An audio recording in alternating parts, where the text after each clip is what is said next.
We, the people, are being cajoled, frightened, and bullied into surrendering our democracy and freedom.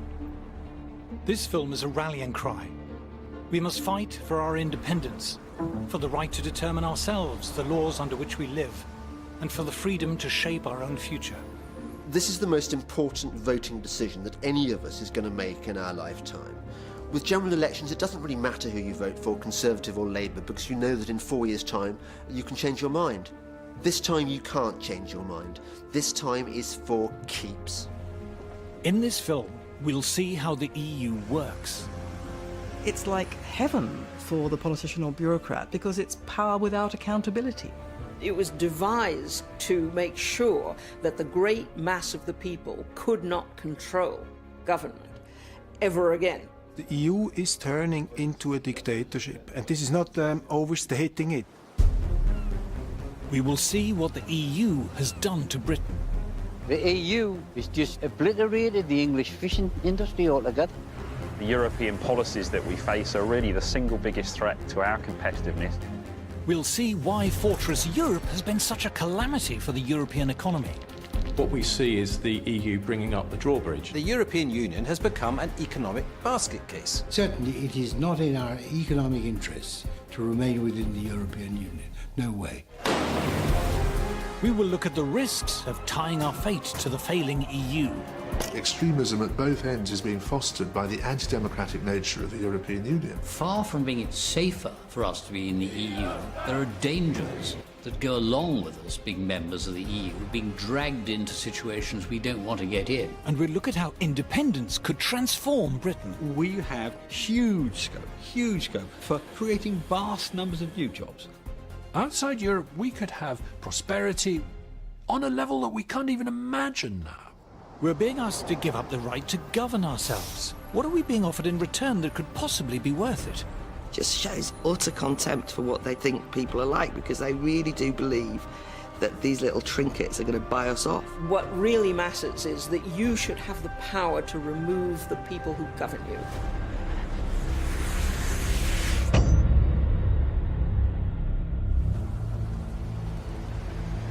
We're about to choose how we want to live our lives. This is the single most important political decision any of us will make in our lifetimes. It's been more than 40 years since we were last asked. It could be a half-century before we're asked again, if we're asked at all. I think this is the last chance that we'll be able to vote on EU membership when we still have a recognisable identity as Britons. And what makes it scary is that if we go the wrong way, we're in it for certainly my lifetime, and probably my kids' lifetime. I'm on my way to Brussels to better understand the deal that's on offer. This is about our ability to say to ourselves that we are a genuinely democratic and free people. That's how important this is. In return for our democratic rights, we've been promised prosperity and security. Are these promises convincing? The choice before us is all about democracy and how highly we value it.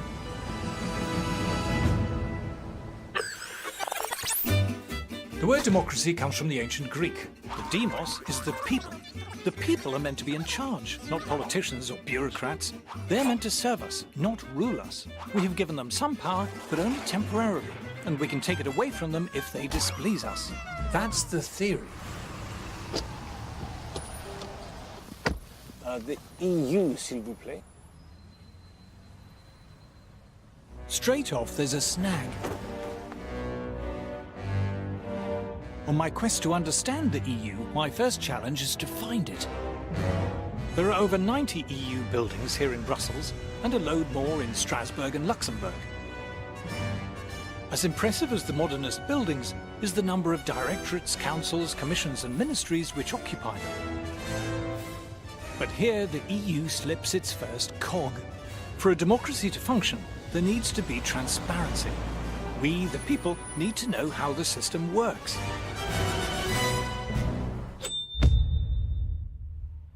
People might not understand exactly how the functions of the British Constitution work, but they get the gist of it. Once every 5 years, we go down the school hall or to a church, we put a cross in a ballot paper, they're all counted up, and the chap with the most votes wins. We get that.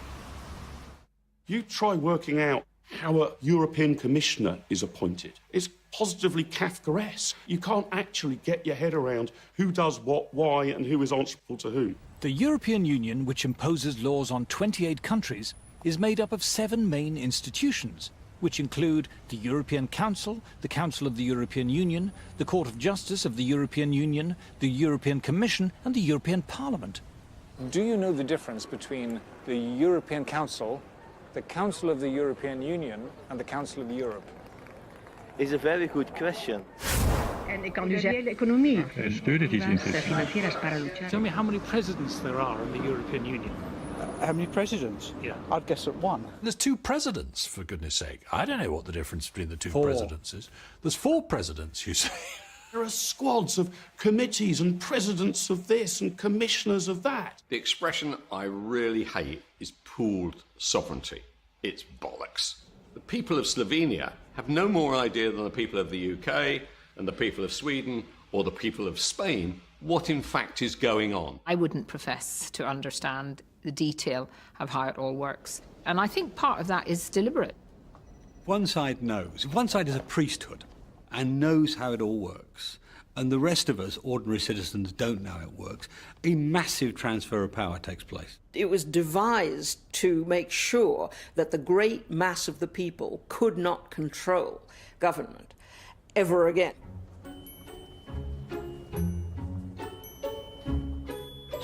Problem number 2.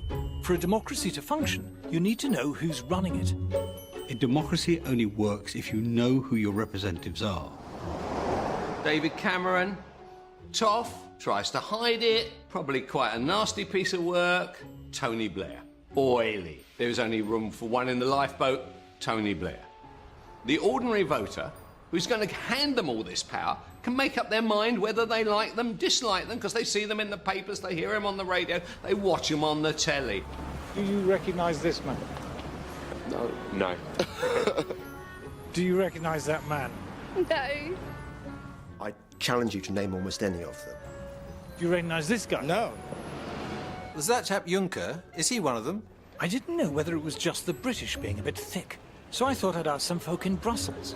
Yes. Martin. Martin. Can you tell me who that is? No. Who are all of these Eurocrats? Who are they answerable to? Ah, but here we come to problem number 3. Accountability. Would it help if you knew who they were? Because you don't have any power over them, so what's the point? In the EU, there's a thing called a parliament, but it's not a parliament as we know it. In the EU, the parliament isn't in charge. Have you ever known anyone know who their MEP is? Nobody does. It's because we know that they're not actually being voted into a meaningful position of lawmaking. This is the only parliament the world's ever invented where you cannot initiate legislation, propose legislation, or even the repeal of legislation. All of that comes from the unelected European Commission. So you can't propose a law and try and get it passed? No, absolutely not. Parliamentary democracy, once every 5 years, you can throw everything out of the window and start again. With this, once something is European law, there is nothing through a democratic process the voter can do to change it. The people whom we elect to go to Brussels have almost no power at all. They do what they're told. Got even less power than the House of Lords, for goodness sake.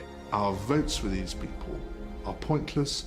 They are fundamentally pointless. The European Parliament's an irrelevance. The European Union bureaucratic structures, who are appointed, not elected, have all the real power. The real power in the EU, including the power to legislate, resides not with the Parliament, but with EU officials. They debate their laws in secret. We are not allowed to hear or read their deliberations. Do you know the name of Britain's European Commissioner? No. Have you heard of Jonathan Hill? No. No. No. Did you vote for him? No. Did I vote for him? Yeah. No.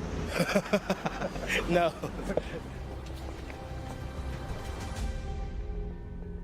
The curious thing is, only last year we were celebrating the 800th anniversary of Magna Carta, the founding charter of English freedom. The history of democracy in Britain has been the history of taxpayers demanding the right to determine themselves how much tax should be taken from them and how it should be spent. If I am going to be asked to pay taxes, I want to be told where they're going, and if they're spent badly or stupidly, I want to be able to remove from power the people who are spending them. What made Britain rather different from most other countries was that at an early stage we said no government could pass any law or impose any tax without first getting the authority of the British people. So it's a major thing that we can be taxed by other people without our say.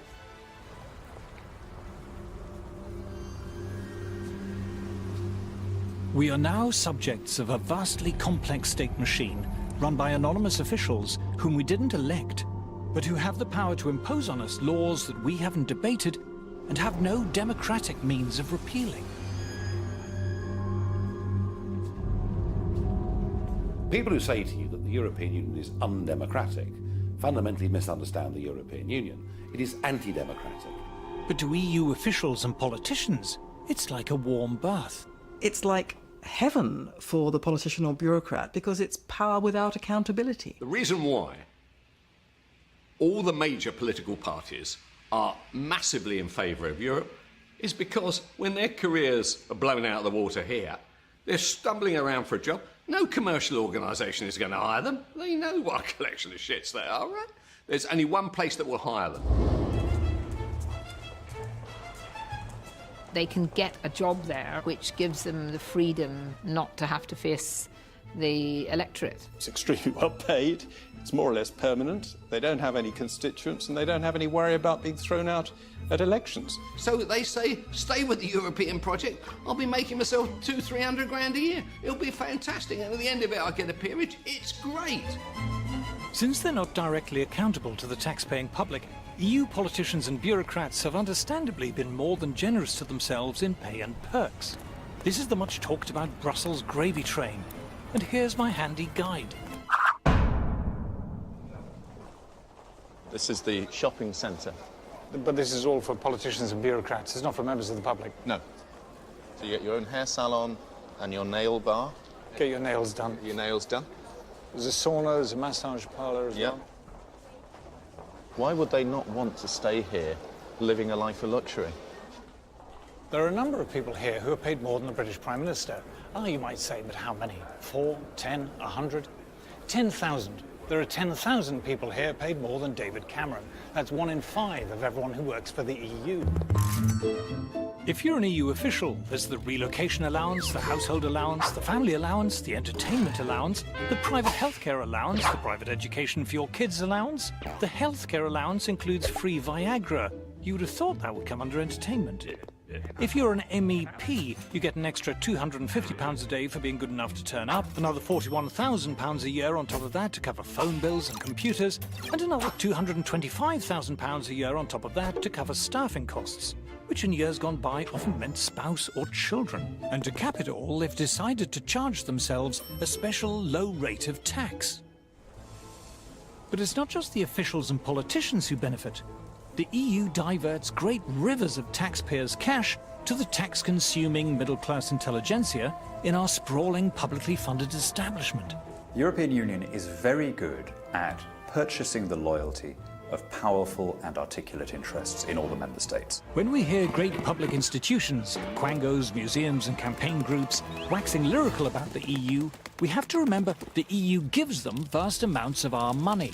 The EU gives shed loads of our money to local authorities and to universities and to art groups and opera companies. And that then provides this chorus of noise in favour of the European project. Every charity over a certain size is getting money from Brussels. Every NGO. We see EU largesse effectively buying opinion. You know, what we see here is really a racket. It's become a very good way of taking money from the general population and handing it to people who are lucky enough to be working for the system. The EU likes to advertise its generosity.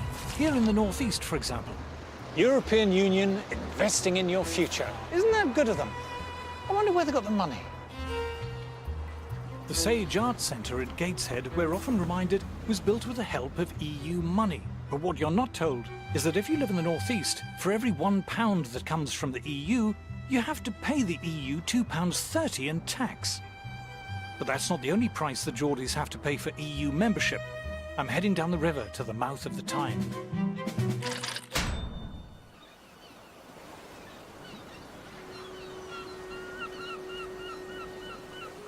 The reward for giving up our sovereignty, we're told, is greater influence in Europe. To see how much influence we have, I've come to the place I grew up. For centuries, fishermen's huts called shields lined the River Tyne. From them came the names of the towns that straddled the mouth of the river, North and South Shields. The seas here are rough, but the water is rich in mackerel, haddock, salmon, herring, cod, skate and shrimp.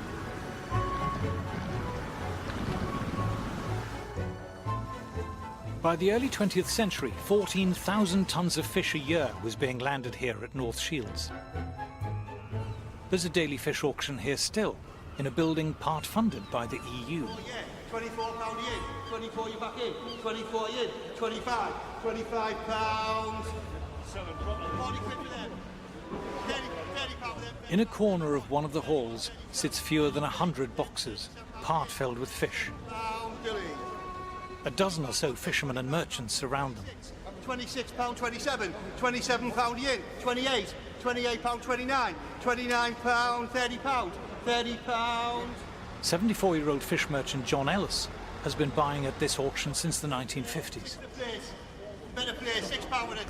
When I started working down here, there was about 200 firms working on the quay.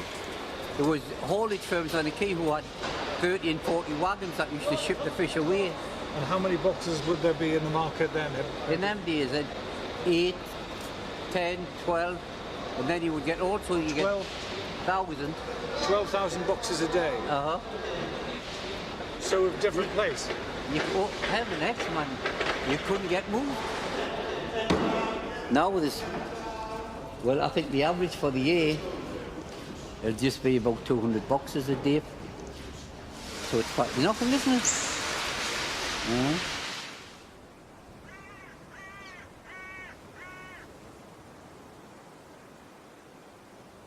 When Britain joined the common market, it lost control of its fishing grounds.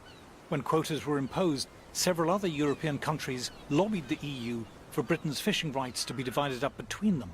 The British government was powerless to stop this. The EU has just obliterated the English fishing industry altogether.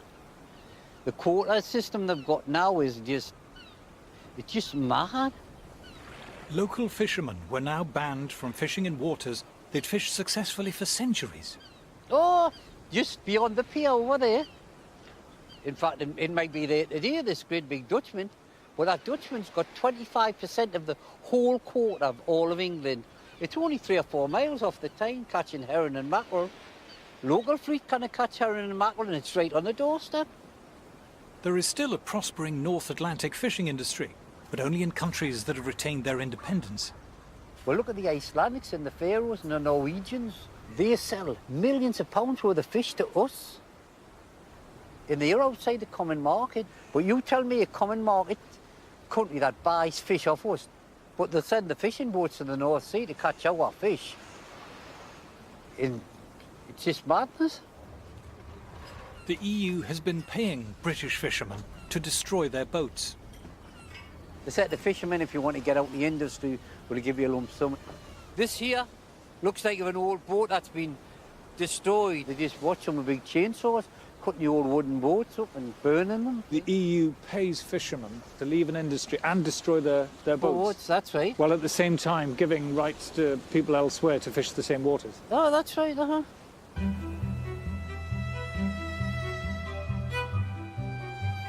For the fishermen here, being in the EU does not mean that Britain has greater influence over European affairs. It means Europe has taken control of our affairs. We have not gained power, we've lost it. For the last couple of decades, Britain has voted against 72 measures in the European Council and been defeated 72 times. How will you be voting in the referendum? Oh, definitely out. Definitely out. I've known that as soon as I ever got the chance, I'd vote out. For many in Britain, the EU sticks in the craw. EU regulation seems absurd and intrusive. We don't like being bossed around by a bunch of bureaucrats. For the British, it seems to go against the grain.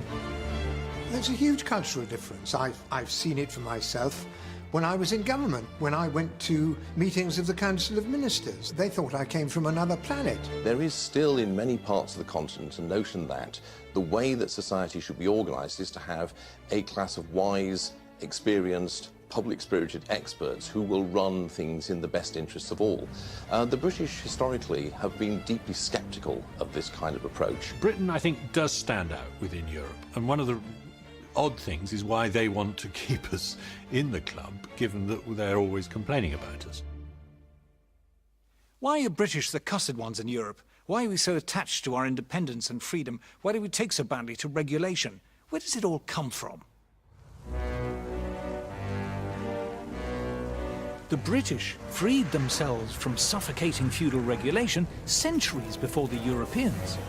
While serfdom still existed in large parts of Europe, the free British were carrying out the great commercial and industrial revolutions that gave birth to the modern world.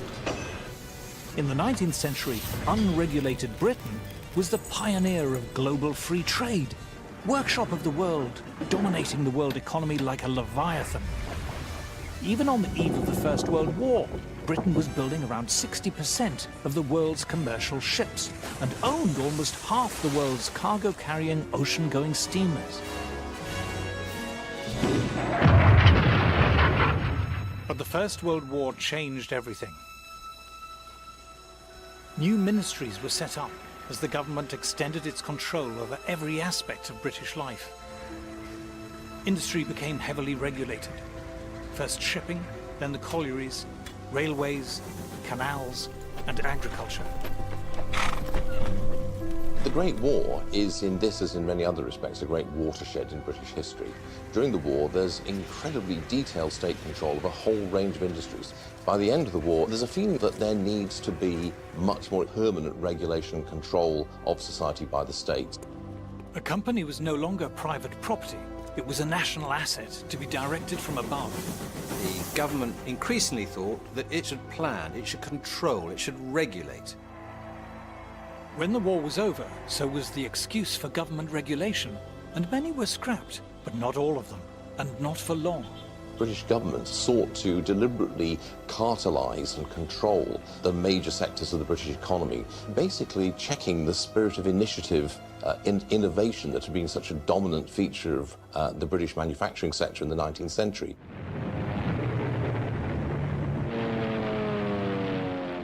With World War II, regulation increased still further.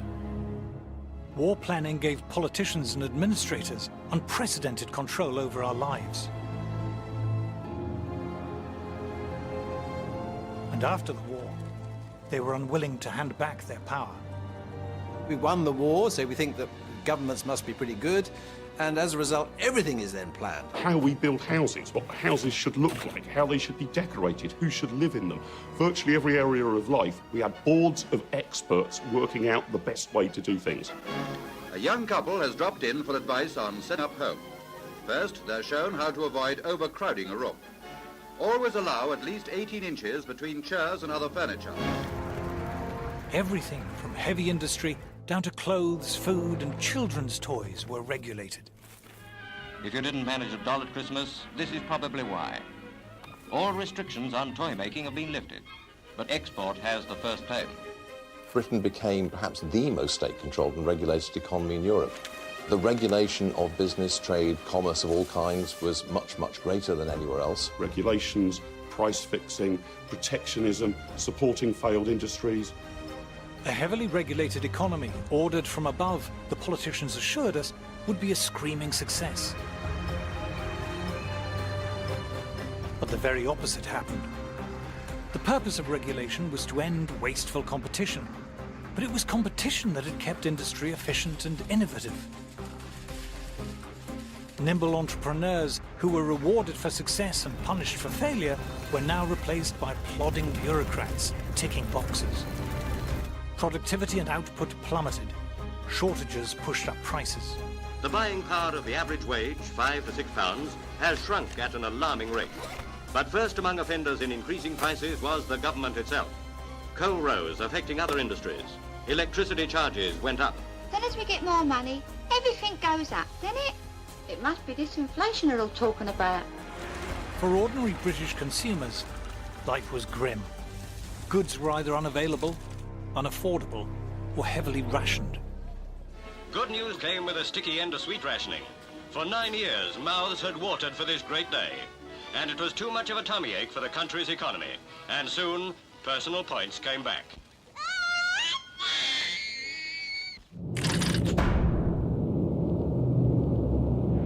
Over in Germany, it was a different story.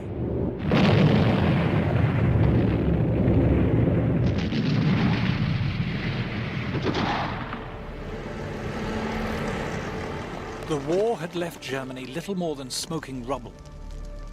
West Germany would receive some Marshall aid, but only less than half the amount sent to Britain.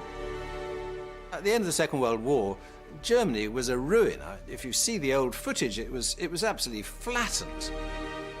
Germany needed a miracle, and this was the man who performed it. In the first free elections after the war, Ludwig Erhard, the son of a shopkeeper, became Minister for the Economy, a post he held until 1963. Ludwig Erhard began the Wirtschaftswunder, the economic miracle, by completely scrapping all of the controls that he'd inherited from the Third Reich, and he did this against the strong advice of his British superiors, you might say, in the occupied zone. Erhard revolutionized the German economy because he just got rid of regulations on a massive scale. He got rid of production controls, price controls. He got rid of trade barriers. They were happy to have open and free trade, a deregulated economy. They want to see industries stand on their own 2 feet, and those that can't must make way for those that can. Germany was open to the world. You had much more free and easy entry into business and commerce and the professions in Germany. And the result was that the German economy became much more dynamic, much more innovative, and ultimately much, much more successful. Just look how quickly Germany pulled itself off the floor. Industrial production soared.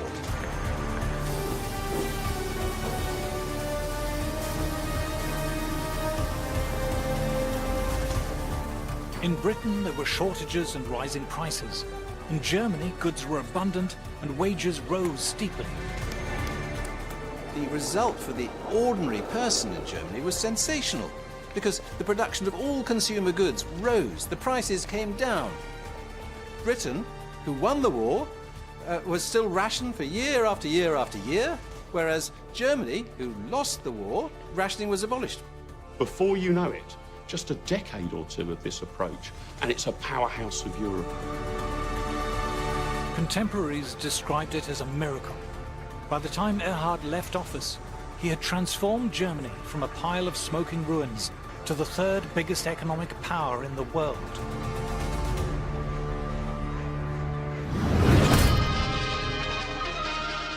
Then came something called the common market. In the greatest free trade experiment of modern times, the barriers are going up between 6 European countries. Barriers up, tariffs down. That is the meaning of the common market, formed by France, Italy, Western Germany, with Holland, Belgium and Luxembourg. They will reduce and eventually abolish trade barriers between themselves and at the same time maintain a common tariff against the world outside. Joining the EEC seemed like a great idea. It meant escaping the dismal, dreary confines of post-war Britain. In the 70s, we had terrible problems. We had double-digit inflation, the 3-day week, prices and incomes policies, and we looked across the channel and we thought, these chaps are doing something right. At that time, Britain was a very centralised place, a very over-bureaucratic and regulated place. Europe was a much more competitive and free-trading place, and it looked like the future. Europe was the future. Europe meant sun and wine and fancy food like pasta. It meant going out into the world and opening up and hopefully becoming more like powerhouse Germany.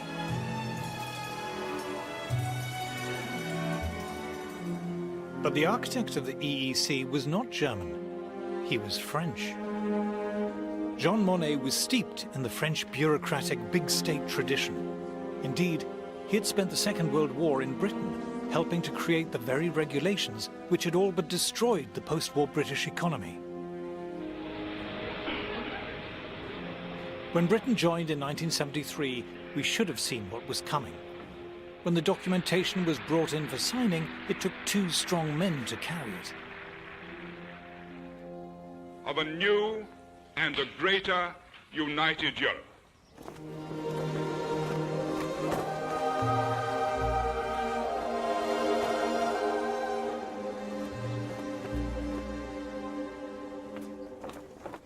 It soon became clear that the common market was so much more than a trade deal. Shiny new buildings kept appearing, the administration grew, and the price of membership kept going up as the EU assumed greater powers and demanded more money from member states. Inevitably, this burgeoning bureaucratic machine reflected the values of the university-educated people who ran it and who benefited from its generous funding. Staying in the EU is the right kind of thing because it's what civilized, sophisticated people do. If you believe in the EU, you believe in the arts and arts funding. I think there is a mindset amongst the cultural and the political elite that their role on the planet is to direct the lives of the rest of us. They think that ordinary people need to be controlled and looked after. They think the world needs to be ordered from above and that they should be the ones doing the ordering. There's a tremendous snobbery built into the whole project. The idea that you are part of the elite which should decide how the little people live their lives. These people up here, the intellectuals, are looking down on the plebs and saying, you aren't bright enough to decide the future of your country.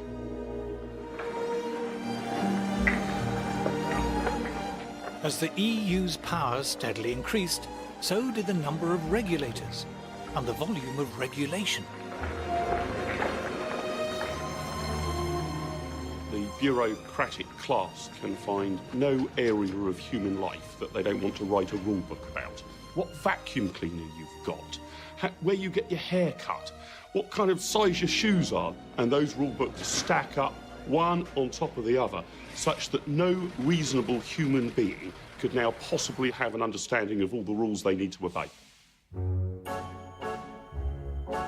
You've got thousands and thousands of bureaucrats, civil servants and administrators, and their job is to push paper, write on paper, have rules on paper, pile up more and more paper. You just get a mass of growing telephone directory size rules and regulations, one after the other, ceaselessly, endlessly. That is actually what the bureaucracy sees itself as there to do. If the list of EU rules could be put into one document today, it would take more than 2 men to carry it on. Such a document would reach as high as Nelson's column. Regulation is so vast and complex, even the EU is unable to tell us how many laws there are covering different areas of our lives. So we've used some helpful EU databases to make the best estimate we can. Here is regulated EU man waking from his regulated slumber to start his regulated day. You wouldn't think you'd need a law for pillowcases, but the EU has 5. But that's nothing. The pillow inside is subject to 109 different EU laws. As far as we can tell, there are only 11 EU laws pertaining to radio alarm clocks. There's around 400 governing the other stuff on Joe Citizen's bedside table. You can't be too careful with duvets and sheets, so there's around 50 laws governing those. There are 65 laws governing bathrooms, but that doesn't include the contents. How they've managed to think up 31 laws for toothbrushes is beyond me. But let's face it, toothpaste is a bit weird, so 47 laws sounds about right. Mirrors have been known to crack and get dirty, so they're covered by 172 laws. As for the shower, well, we've all seen Psycho. Murdering girls like that is now strictly prohibited. Shampoo can get in your eyes and cause discomfort, 118 laws. EU bureaucrats seem terrified by towels for some reason, slightly more relaxed about radiators. There are 1,246 laws relating to bread, but just 52 covering the crazy anarchic toaster. Just 84 laws cover fridges, but an impressive 12,000 laws cover milk. After all, it might go off. Bowl, 99 laws. Spoon, more than 200 laws, same for the orange juice. But the coffee, whoa, stand back, Grandma. This toxic jungle juice can keep you up all night. The best dog in Britain is unaware of the odourless fog of canine legislation, but careful Ruby, ignorance is no excuse. Our regulated man leaves his regulated house. There are only 92 laws about pavements, after all they're just pavements, but you get the idea. EU regulation surrounds us like invisible barbed wire. When we're frustrated in our daily lives by needless, stupid EU laws, it's infuriating. But it's much worse than infuriating if you're thinking of starting a new business. It's like entering a legal minefield. For small and medium-sized businesses and startups, it's perilous. Complying with regulation imposes huge costs, and falling foul of regulation can put you out of business. Big established firms don't mind regulation so much. For a start, it means less competition. Big corporate interests tend to love the EU. It suits their purposes perfectly. All the corporations love the European Union because what it does, it creates the regulations which destroy their smaller rivals. Big business loves regulation. Don't forget that. Big companies can lobby in Brussels, and the amount of money they spend there is staggeringly large. One of the first things that stuns you are the number of invitations on your desk to lunch, breakfast, dinner, champagne receptions, and invariably they come from lobby groups. There are people who make their entire livelihoods out of being professional lobbyists in Brussels. This is where a lot of the lobbying goes on. So you will see the lobbyists from different companies, from NGOs. The returns they get by stifling competition and framing regulations in a way which suits them and keeps other people out is very, very striking. It used to be called a rich man's club, and that is by and large what it is.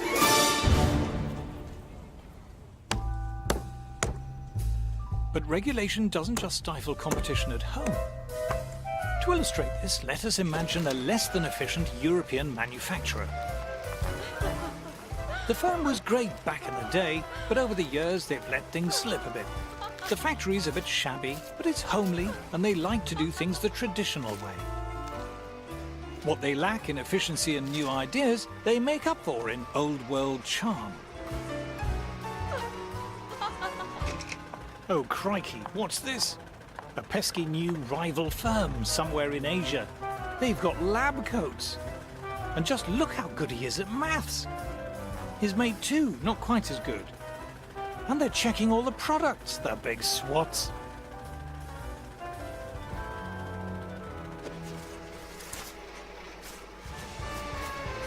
At our Euro firm, the products haven't changed much in a while. And what's the point of a fancy new machine when you can give customers the hands-on personal touch? It seems to have worked all right in the past. Oh, but look at the Asian fellas. Their umbrellas have clever sci-fi buttons to make them open. Oh, what? The buttons make them come down too. How do they even do that? Our Euro firm faces a tough choice. Do they tidy up the factory, buy some lab coats and give everyone calculators? Or do they get the next train to Brussels?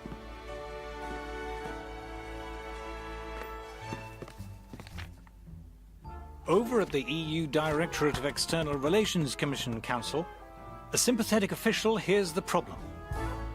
These blasted Asian brollies are better and cheaper. Aha! This is just the kind of abuse the EU was set up to tackle. The official comes up with 3 brilliant solutions. 1. Tariffs. Let's slap a tax on all those fancy Oriental brollies.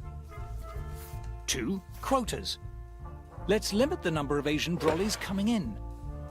3.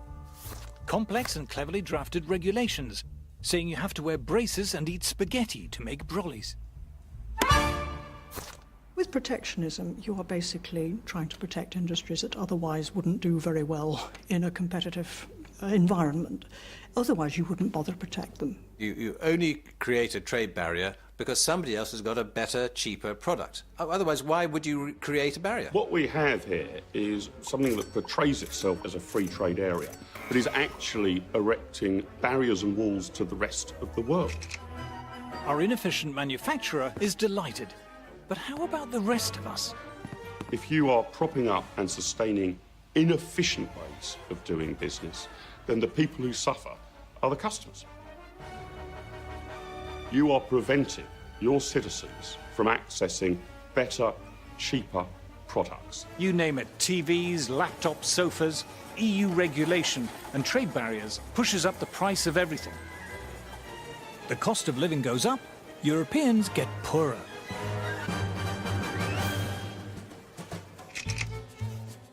But it wasn't just manufacturers who sought protection. Farmers like it when food prices are high. So when a French farmer, say, finds that African farmers are beginning to sell their produce in Europe, he's not happy. Our EU commissioner knows the routine. Tariffs, quotas, regulations, saying you need to wear berets and drink Ricard to grow food. This is particularly pernicious for African producers of food, who find that they face a big tariff barrier when trying to export to Europe. Now that's bad for them because they can't earn money, and it's bad for British consumers because their food costs more. But not content with trade barriers, farmers wanted the EU to drive food prices still higher.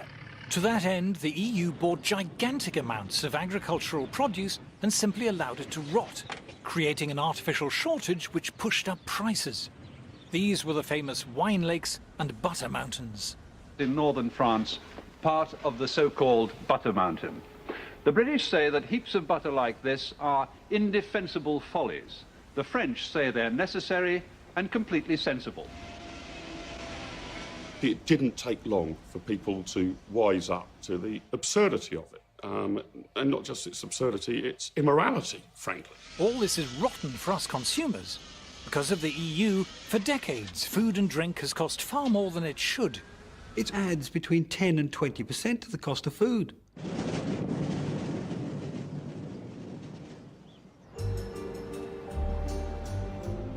But it gets worse. Let's look at protectionism and the steel industry. If you're a steel producer, you don't like the idea of cheap steel coming in from America or Asia. You'd much rather the EU shut up some trade barriers. Great for steel producers, but what if you're a steel consumer? Suppose you make bridges or railway lines or cranes or robots or ships or trains or cars or space shuttles or other things made of steel. You now have to pay more for your steel than your competitors in, say, South Korea or Brazil. Protecting one producer has raised costs for other producers. The disease spreads. Instead of one uncompetitive industry, we now have many. To see how this works in practice, I've come to the Tate & Lyle sugar refinery in London. For centuries, raw sugar has been coming into the Thames in huge quantities to be refined in factories like this.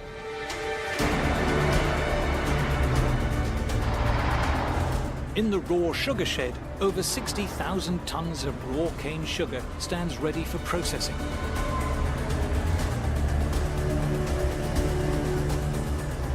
Outside is Tate & Lyle's own dock. In years gone by, this was crowded with boats from countries like Brazil and Australia and India, queuing up to offload their cargo. The European Union is the biggest drag on the competitiveness of our business. And what precisely are they doing, which is the problem? Well, you can see behind me on the jetty today that there's no boat here with raw sugar, and that's precisely our problem.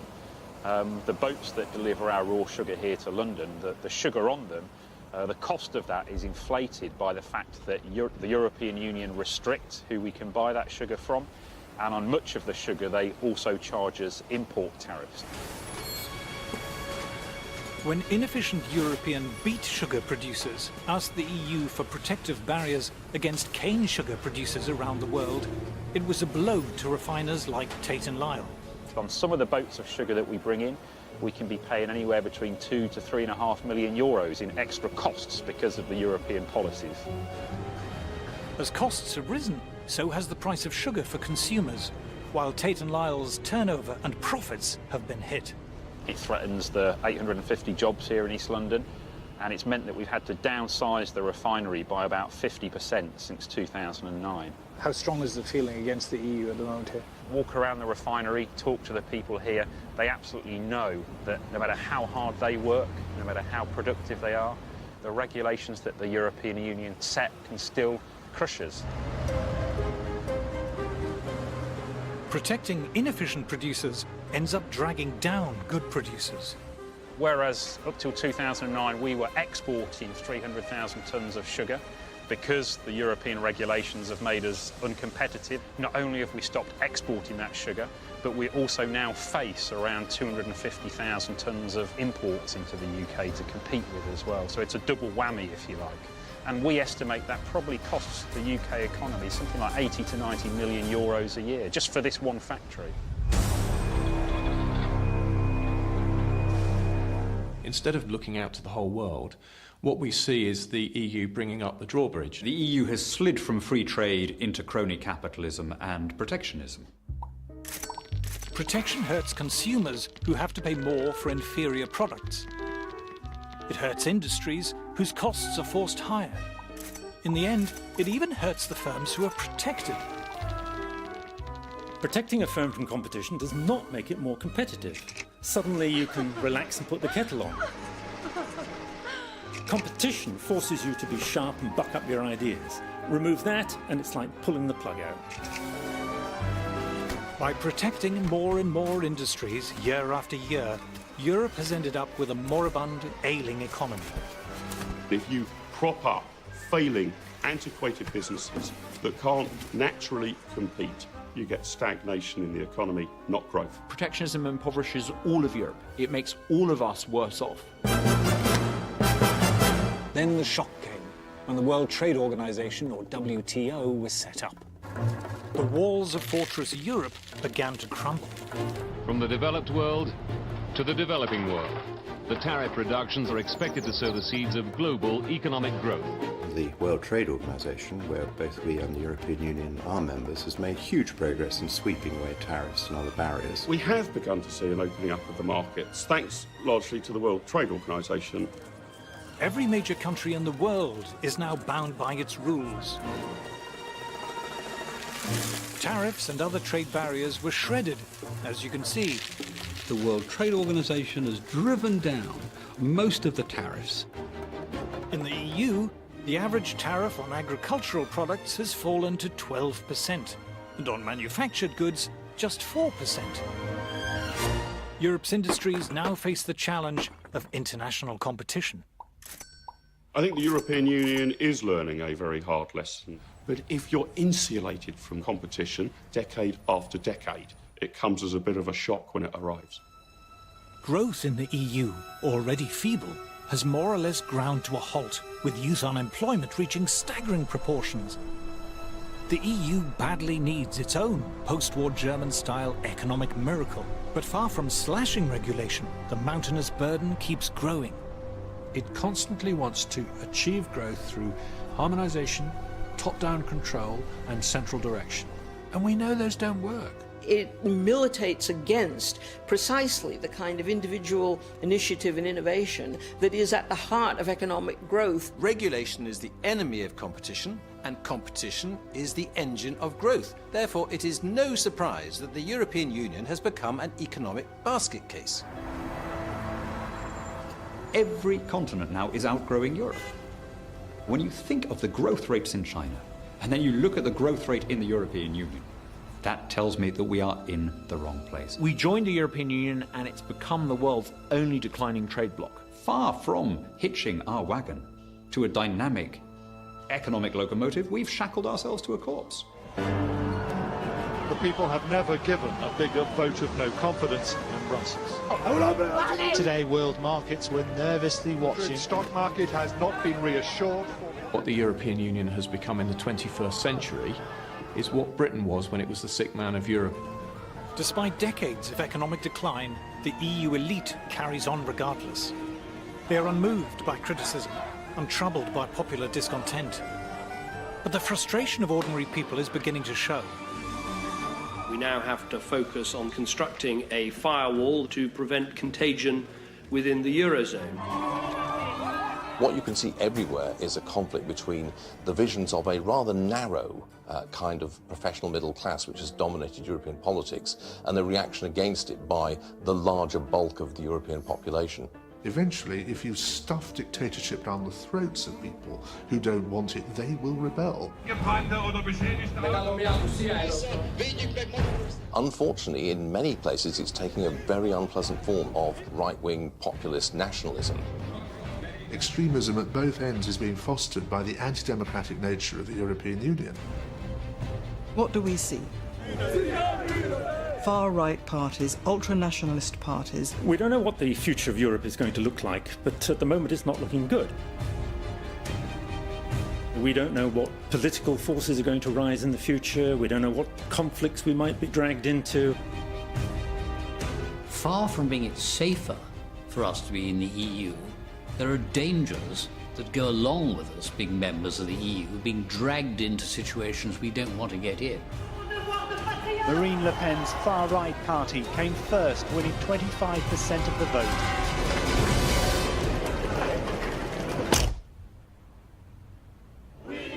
Given the shocking lack of growth in the EU, the promises of prosperity and security seem empty. But if we left, would we cope? Are we too small? If we're outside the EU, will anyone trade with us? To find out, I'm heading to a European country which has steadfastly refused to join the EU. Switzerland.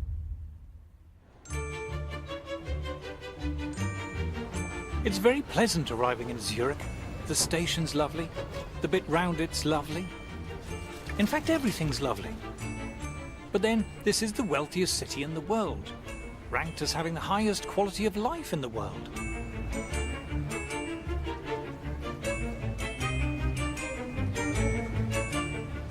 All the cliches are true.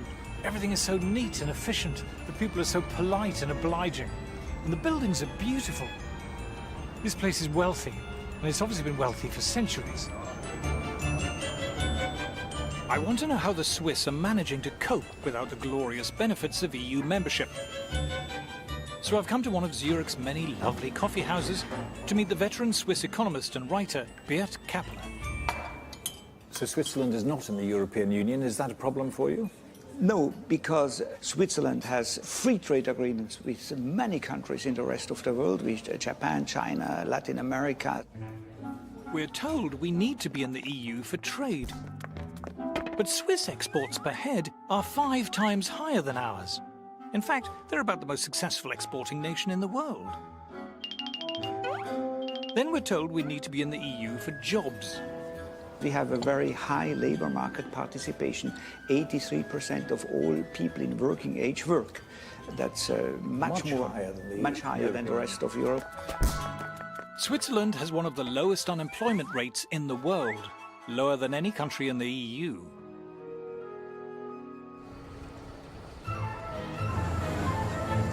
Don't be fooled by the mountains, the cows, and the cuckoo clocks, which are German, by the way.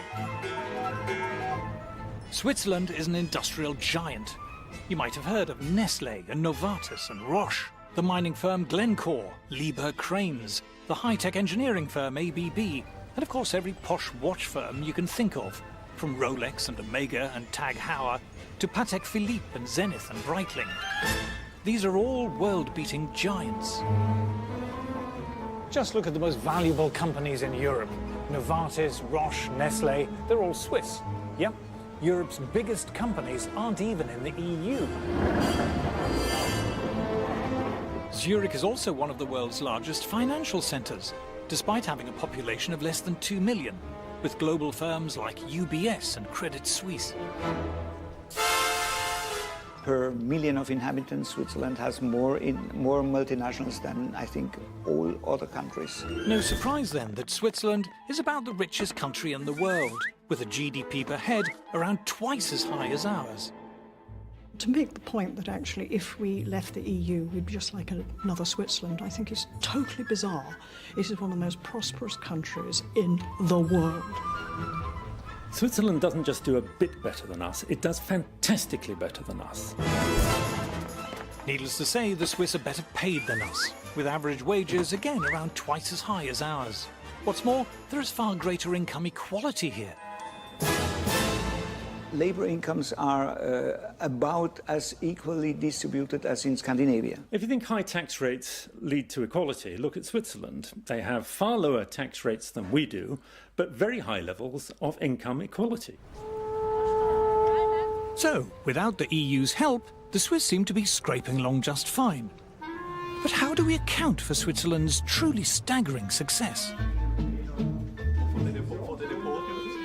I've come to the offices of the Swiss magazine Die Weltwoche, or The World This Week. The reason why Switzerland is successful economically is that Switzerland is not a member of the European Union. In the EU, it's politicians and bureaucrats determining what the people have got to do. I mean, it's a top-down system in the EU, and Switzerland is, I would say, the epitome of a bottom-up system. Switzerland is the perfect opposite to the European Union's crumbling model. Switzerland is a kind of super-democracy, far more democratic than Britain, let alone the EU. Switzerland's one of the oldest constitutions in the world, and it's one of the most democratic. It's not up to the Prime Minister whether a referendum should be held, it's up to the people. You get 50,000 signatures and they have to hold one. The people in Switzerland decide everything. It's very different to elite conception of politics, where an enlightened elite decides and knows better. Here, the people knows better, and politicians have to conform. Why is the Swiss state successful? Because our politicians are forced to fulfill the interests of the people.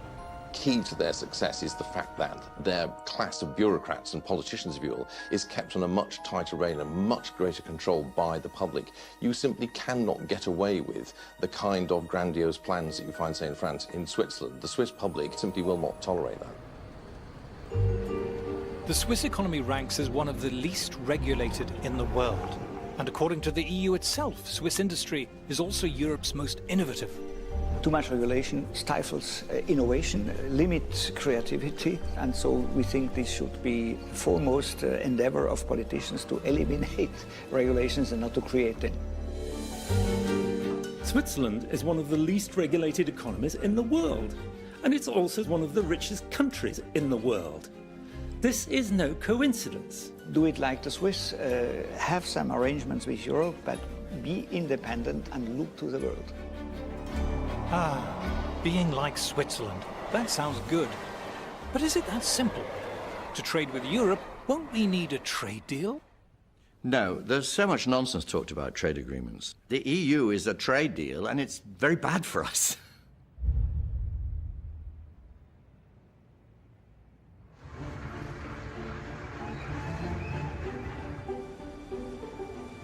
There's an old-fashioned view among politicians that trade is something that politicians organise. It's not. Trade was all about the great and the good from one country signing a treaty with the great and the good of another country. But real life is starting to leave that behind. I've headed back to South Shields to visit John Mills, one of the Labour Party's biggest donors. His company, JML, has hundreds of products manufactured for them in countries all around the world and exports thousands of container loads of goods every year to every corner of the planet. This business is truly global. Well, we export to about 85 countries at the last count. The majority of these countries are not in the European Union. But it's actually no more difficult for us to sell to the United States or to Australia or to even China than it is to sell to the EU. The idea that you have to be in the European Union to trade with the European Union is a total absurdity. Wander into any shop in Britain and you'll find goods from all over the world. Cameras and TVs from Japan, computers and phones from America. But we have no trade deals with these countries.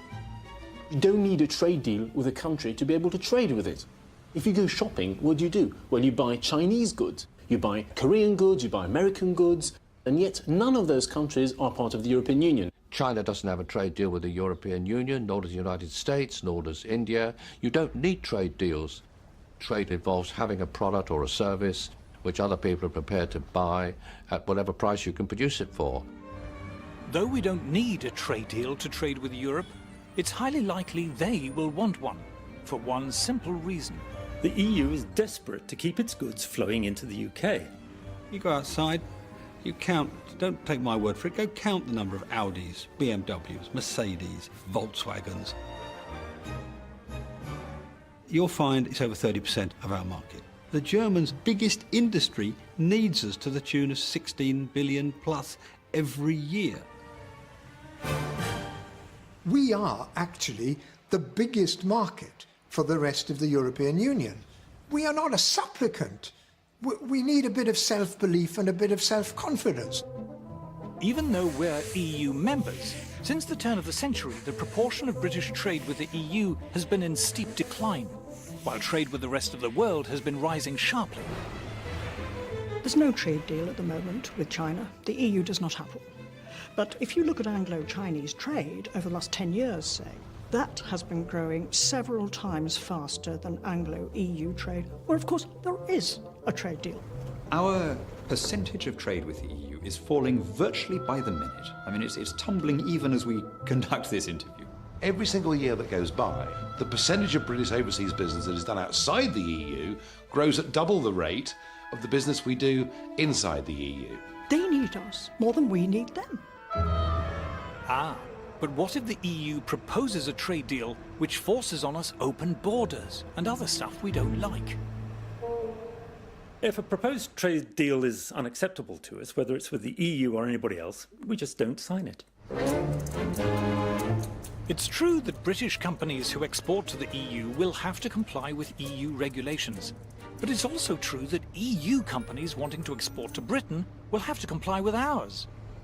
Germans who export to America must abide by American regulations, likewise for American exporters to China, and Chinese exporters to Brazil, and Brazil to the EU. Every exporting company in the world has to comply with the laws of the place they're exporting to. Trade deals make no difference. One of the arguments put by the in crowd, the Remainers, is, oh, well, you know, it takes a long time for Europe to come up with a free trade agreement. It's taken 9 years to come up with a free trade agreement with Canada. Well, this is a very good reason to leave. In the globalized 21st century, you don't need a trade deal to trade, and yet they're still useful. The question is, are we more likely to have bigger and better trade deals inside the EU or outside? Let's add up the GDP of all the countries that have trade deals with the EU. It comes to £5 trillion. Golly, that sounds a lot. But look at Switzerland, 29 trillion. And what about tiny Singapore? They've got trade deals worth 7 times as much as the EU's. And South Korea, 9 times. Chile, population 8 million. It's got 50 trillion. Unbelievable. But let's cheat. Let's add to the EU pile the value of its own internal market, as if it had a trade deal with itself. It's still rubbish. You can't throw a shipping container without hitting a country with better trade deals than the EU. In fact, if you're trying to avoid trade deals, joining the EU is probably the best thing you can do. The EU has got no trade agreement with China or India or Russia or the United States. I mean, it's staggering that they haven't managed to achieve that. Of Britain's top 10 non-EU trading partners, the EU has trade agreements in place with only 2. As far as trade deals go, being part of the EU cuts you off from the rest of the world. Our history is a trading, buccaneering history, you know, back to Drake and beyond. And that's what we're good at. At the moment, our hands are shackled by being in the European Union. We've got a much, much better opportunity, really, for striking good trade deals if we're outside the EU than if we're inside. If we left the European Union, we could very quickly establish free trade deals with the most dynamic parts of the world economy.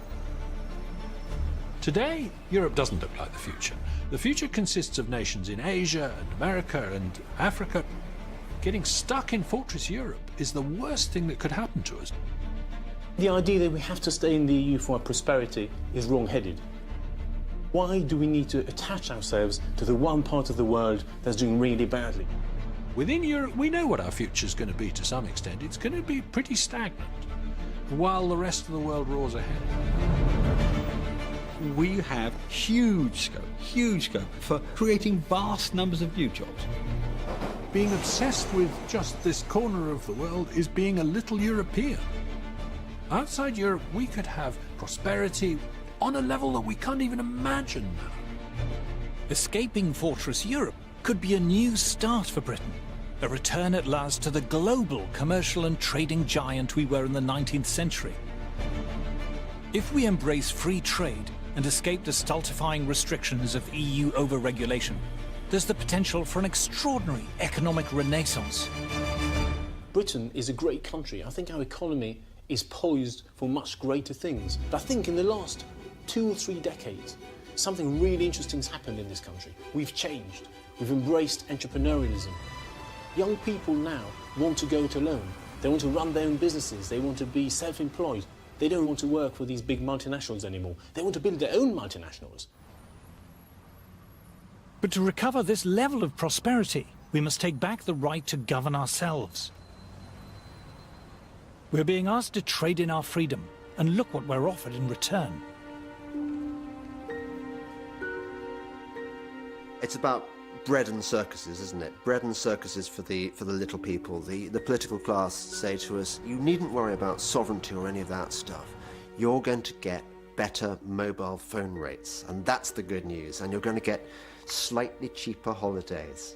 And those are the things that really matter to you, aren't they? Because you're one of the little people. I mean, would you really trade in your national identity for cheaper mobile phone calls when you're abroad? They're treating us like natives in the 18th century, where Captain Cook lands on the shore and he starts handing out these beads and trinkets, and we're going to be happy with that, and we're going to sell them our country for them. Just shows utter contempt for what they think people are like, because they really do believe that these little trinkets are going to buy us off.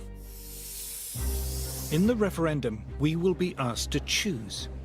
Do we want to be governed by an organisation which we don't understand, run by people we don't know and haven't elected, who have the power to impose on us laws that we haven't debated and have little or no chance of blocking or repealing? Have you decided what we need to regain the right for British people to make British laws.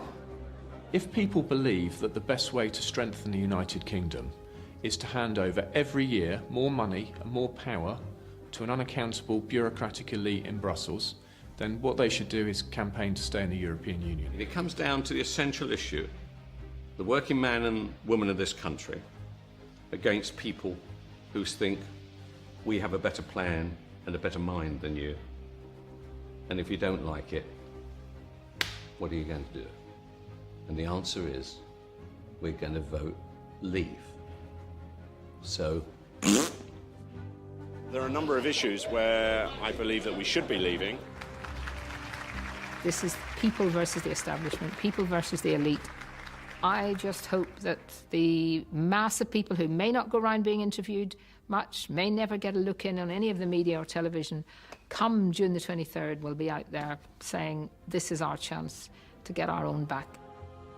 Give us back control of our own country. With general elections, it doesn't really matter who you vote for, Conservative or Labour, because you know that in 4 years' time, you can change your mind. This time you can't change your mind. This time is for keeps. This referendum is the most important political act that has happened in my lifetime. This is about our future, our freedom, our democracy, our right to govern ourselves. What really matters is that you should have the power to remove the people who govern you. The reason why the suffragettes went to all that trouble to get the vote was because they wanted to, they themselves, be treated as grown-ups and decide their own destiny. If I was told I would be stewing grass to feed my family in 5 years' time, if we left the European Union, I would still do it. It's time to regain our freedom and independence, the right to decide ourselves how we live our lives. There's a lot at stake here. What we want is democracy. We, the people, should determine our own destiny. We have the capacity to shape our own futures. So my question is, what price freedom?